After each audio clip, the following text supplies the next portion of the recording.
പ്രിയപ്പെട്ട സഹോദരങ്ങളെ, ഞാൻ കുറച്ച് ദിവസങ്ങൾക്ക് മുമ്പ് കൃപാസനത്തെക്കുറിച്ചൊരു വീഡിയോ ചെയ്തായിരുന്നു. കുറച്ച് ദിവസങ്ങൾക്ക് ശേഷം ഞാൻ ഈ വീഡിയോ നോക്കിയപ്പോൾ ഈ വീഡിയോ ഒത്തിരി പേര് കണ്ടിട്ടുണ്ട്. ഇതിനകത്ത് പറഞ്ഞ കാര്യങ്ങൾ ഒത്തിരി ആൾക്കാർ കേട്ടിട്ടുണ്ട്. സാധാരണഗതിയിൽ ഇത് വളരെ സന്തോഷം നൽകുന്ന ഒരു കാര്യമാണ്. കാരണം എന്താണെന്ന് വെച്ച് കഴിഞ്ഞാൽ ഞാൻ ആ പറഞ്ഞ കാര്യങ്ങൾ കുറേ പേര് കേൾക്കാനായിട്ട് ദൈവം ഇടവരുത്തിയല്ലോ, അതിനോട് സന്തോഷമുണ്ട്. പക്ഷേ ഞാൻ ഇതിൻ്റെ കമൻറ്റ് ബോക്സിലേക്ക് പോയി നോക്കിയിട്ടില്ലായിരുന്നു. എന്ന് പറഞ്ഞു കഴിഞ്ഞാൽ ഈ വീഡിയോയെക്കുറിച്ച് കേട്ട ശേഷം ആൾക്കാർ പറഞ്ഞ അഭിപ്രായം എന്താണെന്ന് ഞാൻ അതിൻ്റെ കമൻറ്റ് ബോക്സിലേക്ക് പോയി നോക്കിയില്ല. അങ്ങനെ ഒരു സഹോദരൻ എന്നെ വിളിച്ച് പറഞ്ഞു, അച്ഛൻ്റെ ഈ വീഡിയോ ഒത്തിരി ആൾക്കാർ കണ്ടിട്ടുണ്ട്, അത് കാരണം അച്ഛൻ അതിൻ്റെ കമൻറ്റ് ബോക്സിലേക്ക് ഒന്ന് പോയി നോക്കുന്നതായിരിക്കും, ആൾക്കാർ എന്തൊക്കെയാണ് പറഞ്ഞതെന്ന് നോക്കണം എന്ന് എന്നോട് പറഞ്ഞു. അങ്ങനെ ഞാൻ അതിൻ്റെ കമൻറ്റ് ബോക്സിലേക്കൊന്ന് പോയി നോക്കി. അപ്പോൾ എനിക്കൊരു കാര്യം മനസ്സിലായി. കൃപാസനത്തെക്കുറിച്ച് നല്ല അഭിപ്രായമുള്ള ആൾക്കാരുമുണ്ട്, കൃപാസനത്തെക്കുറിച്ച് എതിരഭിപ്രായമുള്ള ആൾക്കാരുമുണ്ട്.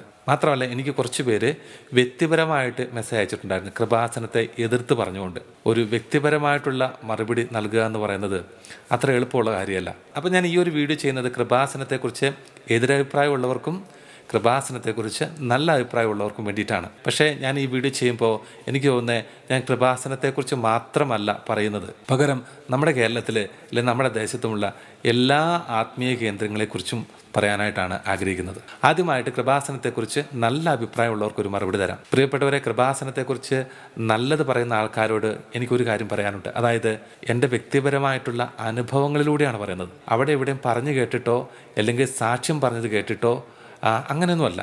എനിക്ക് കുറച്ച് കുടുംബങ്ങളുടെ അനുഭവങ്ങളെ നേരിട്ടറിയാം. അവരെല്ലാവരും കൃപാസനത്തിൽ പോകുന്നതിന് മുമ്പ് അവരുടെ അവസ്ഥ എങ്ങനെയായിരുന്നുവെന്നും കൃപാസനത്തിൽ പോയ ശേഷം അവരുടെ അവസ്ഥ എങ്ങനെയായിരുന്നു എന്നുള്ള കാര്യങ്ങൾ എനിക്ക് വ്യക്തമായിട്ട് അറിയാം. ഒത്തിരി സങ്കടപ്പെട്ട് ഒത്തിരി ഭാരപ്പെട്ടിരിക്കുന്ന കുടുംബങ്ങളെ കണ്ടിപ്പോൾ അവരെന്നോട് ചോദിച്ചു, കൃപാസനത്തിൽ പോകുന്നത് നല്ലതാണോ?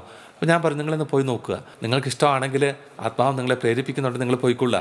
അവിടെ പോയിട്ട് പ്രാർത്ഥിച്ച് ഒരു ഉടമ്പടിയൊക്കെ എടുക്കുക. ഏതായാലും ഒത്തിരി വർഷങ്ങളായില്ലേ നിങ്ങൾ പ്രാർത്ഥിക്കുന്നു. നിങ്ങളുടെ ജീവിതത്തിൽ കൃപാസനത്തിലൂടെ ഉടമ്പടിയിലൂടെ കർത്താവ് ഇടപെടും. അങ്ങനെ ഒരു വിശ്വാസത്തിൽ നിങ്ങൾ പ്രാർത്ഥിക്കുക. അങ്ങനെ അവരവിടെ പോയി പ്രാർത്ഥിച്ചു. ഒത്തിരി അനുഗ്രഹങ്ങൾ അവർക്ക് കിട്ടി. അതായത് ഇവർ കൃപാസനത്തിൽ പോയി പ്രാർത്ഥിച്ചു, ഉടമ്പടി എടുത്തു, വലിയ സാക്ഷ്യം പറഞ്ഞു, അനുഗ്രഹങ്ങൾ കിട്ടി. ഇത് മാത്രമല്ല അവരുടെ ജീവിതം, ഇത് മാത്രമല്ല അവരുടെ അനുഗ്രഹം എന്ന് പറഞ്ഞു കഴിഞ്ഞാൽ അവർ കൃപാസനത്തിൽ പോകുന്നു, പ്രാർത്ഥിക്കുന്നു, കാര്യങ്ങൾ നേടുന്നു, തിരിച്ചു വരുന്നു, സന്തോഷമായിട്ട് ജീവിക്കുന്നു. ഇത്രമല്ല കൃപാസനം പ്രാർത്ഥനയുടെ ഉള്ളിൽ ഉള്ളത്. കൃപാസനം പ്രാർത്ഥനയുടെ ഉള്ളിൽ, ആ ഉടമ്പടിയുടെ ഉള്ളിൽ എനിക്ക് ഏറ്റവും ഇഷ്ടപ്പെട്ട കാര്യമാണ്, അതായത് ഈ കുടുംബങ്ങൾ ഈ ഉടമ്പടിയൊക്കെ എടുത്ത് പ്രാർത്ഥിക്കുമ്പോൾ അല്ലെങ്കിൽ പ്രാർത്ഥിച്ചുകൊണ്ടിരുന്ന കാലഘട്ടത്ത് ഇവർ അനേകരോട് ക്ഷമിക്കാൻ തുടങ്ങി. അമ്മായിമ്മമാരോട് മിണ്ടാതിരുന്ന മരുമക്കൾ മിണ്ടാൻ തുടങ്ങി. അയലക്കംകാരോട് മിണ്ടാതിരുന്ന ആൾക്കാർ മിണ്ടാൻ തുടങ്ങി. ബന്ധുമിത്രാദികളോട് മിണ്ടാതിരുന്ന ആൾക്കാർ ക്ഷമിച്ച് അവരോട് മിണ്ടാൻ തുടങ്ങി. കാരണം എന്താണെന്ന് വെച്ച് കഴിഞ്ഞാൽ കൃപാസന ഉടമ്പടിയിൽ അനുഗ്രഹം കിട്ടുന്നു, അത്ഭുതങ്ങൾ കിട്ടുന്നു, അതിലൂടെ രക്ഷപ്പെടുന്നു എന്ന് മാത്രമല്ല, ജീവിതത്തിൻ്റെ ഉള്ളിലേക്ക് അത് ഇറങ്ങിച്ചെന്ന് ക്ഷമിക്കാനും നല്ല ജീവിതം നയിക്കാനും സ്നേഹിക്കാനും അത് പറഞ്ഞു കൊടുക്കുന്നുണ്ട്. ഉടമ്പടി എടുക്കുന്നവർ അനുഗ്രഹിക്കപ്പെടണമെന്നുണ്ടെങ്കിൽ ഇത് നിർബന്ധമായിട്ടും ചെയ്തിരിക്കേണ്ട കാര്യമാണ്. അപ്പോൾ അത്ഭുതം മാത്രമല്ല, അടയാളം മാത്രമല്ല, ഒരു വ്യക്തിയെ, ഒരു മനുഷ്യനെ, ഒരു കുടുംബത്തെ, ഒരു സമൂഹത്തെ നല്ല സ്നേഹമുള്ള വ്യക്തികളാക്കി രൂപാന്തരപ്പെടുത്തിയെടുക്കാനും ഉടമ്പടി സഹായിക്കുന്നുണ്ട്. ഈ കൃപാസനം ഉടമ്പടിയിലൂടെ എത്ര അനാഥ മന്ദിരങ്ങളാണ് ഇന്ന് ഭക്ഷണം കഴിച്ച് പോകുന്നതെന്നറിയാമോ? എത്ര അഗതി മന്ദിരങ്ങളിലേക്കാണ് ഇന്ന് ഭക്ഷണം എത്തുന്നതെന്നറിയാമോ? എത്ര പാവപ്പെട്ട മനുഷ്യരാണ് സഹായിക്കപ്പെടുന്നതെന്നറിയാമോ? കാരണം എന്താണ്? ഈ കൃപാസന ഉടമ്പടിയിലൂടെ, ഈ പ്രാർത്ഥനയിലൂടെ വളരെ വ്യക്തമായിട്ടും നിർബന്ധമായിട്ടും പറയുന്നുണ്ട്, പരോപകാര പ്രവൃത്തികൾ ചെയ്താലേ അനുഗ്രഹം പ്രാപിക്കുള്ളൂ, നന്മ ചെയ്താലേ അനുഗ്രഹം പ്രാപിക്കുള്ളൂ, മറ്റുള്ളവരെ സഹായിച്ചാലേ അനുഗ്രഹം പ്രാപിക്കുള്ളൂ. അവിടെ പരസ്പര സഹായവും ഉടലെടുക്കുകയാണ്. കൃപാസന ഉടമ്പടിയിലൂടെ ഒരു വ്യക്തിയെ പ്രാർത്ഥിക്കുന്ന ഒരു വ്യക്തിയായിട്ട് രൂപാന്തരപ്പെടുത്തുന്നു. ഇത് ഞാൻ പറയുന്നത് ഏറ്റവും അവസാനത്തെ പോയിൻ്റായിട്ടാണ്. കാരണം എന്താണെന്ന് വെച്ച് കഴിഞ്ഞാൽ, നിങ്ങൾ നല്ല മനുഷ്യരായിട്ട് മാറണം, നിങ്ങൾ പള്ളിയിൽ പോകണം, നിങ്ങൾ കുമ്പസാരിക്കണം. ധ്യാനം കഴിയുന്ന ദിവസം, അതിൻ്റെ അവസാന ദിവസം എല്ലാ ധ്യാന ഗുരുക്കന്മാരും കൊടുക്കുന്ന ഒരു ഉപദേശമാണ്, കോമൺ ആയിട്ടുള്ള ഒരു ഉപദേശമാണ്.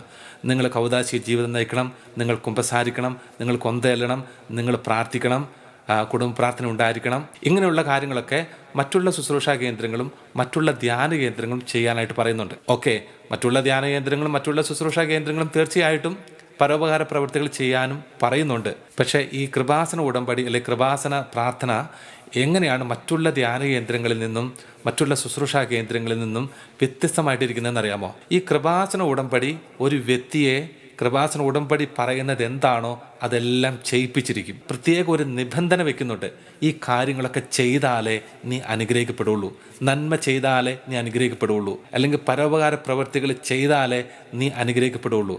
എനിക്ക് തോന്നുന്നത് എങ്ങനെയാണെന്നറിയാമോ?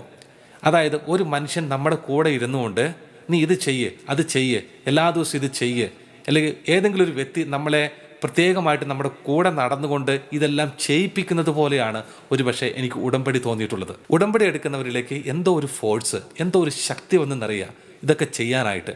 അപ്പം അതുകൊണ്ട് അവർ അതാത് സമയത്ത് എഴുന്നേറ്റ് പ്രാർത്ഥിക്കുന്നു, ഇന്ന കാര്യങ്ങളൊക്കെ അതുപോലെ ചെയ്യുന്നു. എല്ലാം ചിട്ടയായിട്ട് കൃത്യമായിട്ട് ചെയ്തു പോകുന്നവർക്കാണ് ഈ കൃപാസന ഉടമ്പടിയിലൂടെ അനുഗ്രഹം കിട്ടുന്നത്.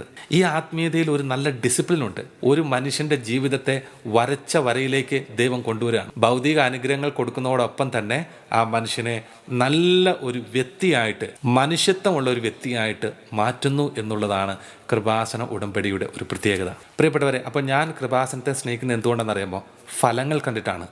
ഫലങ്ങൾ നല്ലതാണെങ്കിൽ വൃക്ഷങ്ങൾ നല്ലതാണ്. ഈ മനുഷ്യരുടെ ജീവിതത്തിലേക്ക് വന്ന മാറ്റങ്ങൾ, ഈ മനുഷ്യരുടെ ജീവിതത്തിലേക്ക് വന്ന ഒരു ചേഞ്ചൊക്കെ കണ്ടു കഴിയുമ്പോഴേ നമുക്ക് മനസ്സിലാവും ഇതിൽ എന്തെങ്കിലും ഒരു നന്മയുണ്ട്, ഇത് കൊള്ളാം, ഇത് അഭിഷേകമുള്ളൊരു തലമാണ്. മത്തായിയുടെ സുവിശേഷം 7-ാം അധ്യായം 17-ാം തിരുലിഖിതം മുതലൊന്ന് വായിച്ചു നോക്കിയേ. അവിടെ പറയുന്നുണ്ട്, നല്ല വൃക്ഷം നല്ല ഫലങ്ങൾ തരുന്നു, ചീത്ത വൃക്ഷം ചീത്ത ഫലങ്ങൾ തരുന്നു. എന്നിട്ട് 20-ാം തിരുലിഖിതത്തിൽ പറയാണ്, അവരുടെ ഫലത്തിൽ നിന്ന് നിങ്ങൾ അവയെ അറിയും. ഫലം നല്ലതാണെങ്കിൽ വൃക്ഷം നല്ലതായിരിക്കും. നല്ല ഫലങ്ങൾ തരുന്ന ഏതെങ്കിലും വൃക്ഷങ്ങൾ നിങ്ങളുടെ വീട്ടുമുറ്റത്തോ നിങ്ങളുടെ പറമ്പിലോ ഉണ്ടെങ്കിൽ നിങ്ങൾ വെട്ടിക്കളയോ? ഇല്ലല്ലോ, ഒരിക്കലും വെട്ടിക്കളയില്ലല്ലോ. എന്ന് പറഞ്ഞ പോലെയാണ് ആത്മീയ ശുശ്രൂഷകൾ നല്ല ഫലങ്ങൾ തരുന്നുണ്ടെങ്കിൽ തീർച്ചയായിട്ടും അവ ആദരിക്കപ്പെടണം, അവ ബഹുമാനിക്കപ്പെടണം. കൃപാസനത്തിന് അനുകൂലമായിട്ട് ഞാൻ സംസാരിച്ചപ്പോൾ എൻ്റെ അനുഭവത്തിൽ നിന്നുള്ള കാര്യങ്ങളാണ് ഞാൻ പറഞ്ഞത്. പക്ഷേ കൃപാസനത്തിനെതിരായിട്ട് പറയുന്നവർ, അല്ലെങ്കിൽ കൃപാസനത്തെ ഇഷ്ടപ്പെടാത്ത ആൾക്കാർ, അവരോട് സംസാരിക്കുമ്പോൾ എനിക്ക് അനുഭവങ്ങളൊന്നുമില്ല പറയാനായിട്ട്. പക്ഷേ എനിക്ക് വലിയൊരു ഉപദേശം നൽകാനായിട്ടുണ്ട്. ആ ഉപദേശം എന്താണെന്നറിയാമോ? ആ ഉപദേശം എൻ്റെ ഉപദേശമല്ല. ആ ഉപദേശം നമുക്ക് വിശുദ്ധ ബൈബിളിൽ നിന്ന് കിട്ടുന്ന ഒരു ഉപദേശമാണ്.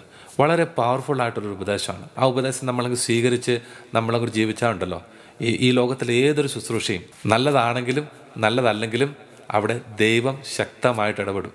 ഒന്നല്ലേ ദൈവം ഇടപെടുന്നത് അതിനെതിരായിട്ടായിരിക്കും, അല്ലെങ്കിൽ ദൈവം ഇടപെടുന്നത് അതിന് വേണ്ടിയിട്ടായിരിക്കും, അതിനെ അനുഗ്രഹിക്കാൻ വേണ്ടിയിട്ടായിരിക്കും. അപ്പോൾ ഈ വചനഭാഗം കാണുന്നത് അപ്പസ്തോല പ്രവർത്തനം 5-ാം അധ്യായം അതിൻ്റെ 33 മുതൽ 42 വരെയുള്ള തിരുലിഖിതങ്ങളാണ്. ഇതിൻ്റെ സാഹചര്യം നമുക്ക് വളരെ വ്യക്തമായിട്ട് അറിയാം. അപ്പസ്തോലന്മാർ യേശുവിൻ്റെ മരണശേഷം, യേശുവിൻ്റെ ഉത്ഥാനശേഷം പരിശുദ്ധാത്മാവിനെ നിറഞ്ഞ് യേശുവിനെക്കുറിച്ച് വളരെ ശക്തമായിട്ട് പ്രസംഗിക്കാൻ തുടങ്ങി. വളരെ പവർഫുള്ളായിട്ടുള്ള ദൈവവചന പ്രഘോഷണമാണ് അപ്പസ്തോലന്മാർ അവിടെ ചെയ്തത്. ഇങ്ങനെ അവർ വചനം പ്രസംഗിച്ചപ്പോൾ, യേശുവിൻ്റെ നാമത്തിൽ അടയാളങ്ങളും അത്ഭുതങ്ങളൊക്കെ ചെയ്തു കഴിഞ്ഞപ്പോൾ അവരുടെ അടുക്കലേക്ക് അനേകം ആൾക്കാർ വന്നുകൂടി. ആ കാലഘട്ടത്തിലുണ്ടായിരുന്ന മറ്റുള്ള നേതാക്കന്മാരെ എല്ലാം കൈവിട്ടിട്ട് ഉപേക്ഷിച്ചിട്ട് അവർ യേശുവിൻ്റെ അപ്പസ്തോലന്മാരുടെ അടുക്കലേക്ക് ഓടിച്ചെന്നു. അവിടെ അപ്പസ്തോലന്മാർക്ക് വലിയ പ്രസക്തിയും പേരും പെരുമയൊക്കെ ഉണ്ടായി. ഇത് കുറച്ച് പേർക്ക് ഇഷ്ടപ്പെടുന്നില്ല. ഒരുപക്ഷെ അവർ തന്നെ ചിന്തിക്കുന്നുണ്ടായിരിക്കാം, ഇത് ദൈവത്തിൽ നിന്നാണോ, ഇത് സത്യമാണോ എന്നൊക്കെ അവർ തന്നെ ചിന്തിച്ചു പോയിട്ടുണ്ടായിരിക്കാം. അങ്ങനെ അപ്പസ്തോലന്മാരെ വിധിക്കാനായിട്ടിരിക്കുന്ന ഒരു സാഹചര്യത്തിൽ ഗമാലിയേൽ എന്ന് പറയുന്ന ഒരു വ്യക്തി അവിടെ കടന്നു വരുന്നുണ്ട്. അദ്ദേഹം ഒരു ഫരിസേയനും ഒരു നിയമോപദേഷ്ടാവുമാണ്. എന്ന് പറഞ്ഞു കഴിഞ്ഞാൽ നല്ല വിവരമുള്ള മനുഷ്യനാണ്, നല്ല പഠിപ്പുള്ള മനുഷ്യനാണ്. അദ്ദേഹത്തിൻ്റെ ഒറ്റ ഇടപെടൽ മൂലം മാത്രമാണ് അവിടെ ഉണ്ടായിരുന്ന ആ സകല പ്രശ്നങ്ങൾക്കും ഒരു പരിഹാരമുണ്ടാക്കിയത്. അദ്ദേഹം ഈ പ്രശ്നത്തെ എങ്ങനെയാണ് സോൾവ് ചെയ്തതെന്ന് അറിയാമോ? അദ്ദേഹം 2 വ്യക്തികളെക്കുറിച്ച് അവിടെ എടുത്തു പറയുന്നുണ്ട്. ഒന്നാമത്തെ വ്യക്തി തേവുദാസ് എന്ന് പറയുന്ന ഒരു വ്യക്തിയാണ്. അവൻ വലിയൊരു ലീഡറായിരുന്നു, അവൻ വലിയൊരു നേതാവായിരുന്നു. അവൻ്റെ കൂടെ 400ഓളം പേരുണ്ടായിരുന്നു. പക്ഷെ കുറച്ച് കഴിഞ്ഞപ്പോഴത്തേനും അവൻ്റെ പ്രസ്ഥാനം അങ്ങോട്ട് ഇല്ലാതായിപ്പോയി. എന്ന് പറഞ്ഞു കഴിഞ്ഞാൽ അവൻ വധിക്കപ്പെടുകയും അവൻ്റെ കൂടെ ഉണ്ടായിരുന്ന എല്ലാവരും ചിതറിക്കപ്പെടുകയും ചെയ്തു. ഇതാണ് ഗമാലിയേൽ പറയുന്ന ആദ്യത്തെ ഉദാഹരണം. രണ്ടാമത്തെ ആൾ യൂദാസ് എന്ന് പറയുന്ന ഗലീലിയനായിട്ടുള്ള ഒരു മനുഷ്യനാണ്. അദ്ദേഹത്തിൻ്റെ കൂടെയും കുറേ പേര് കൂടി.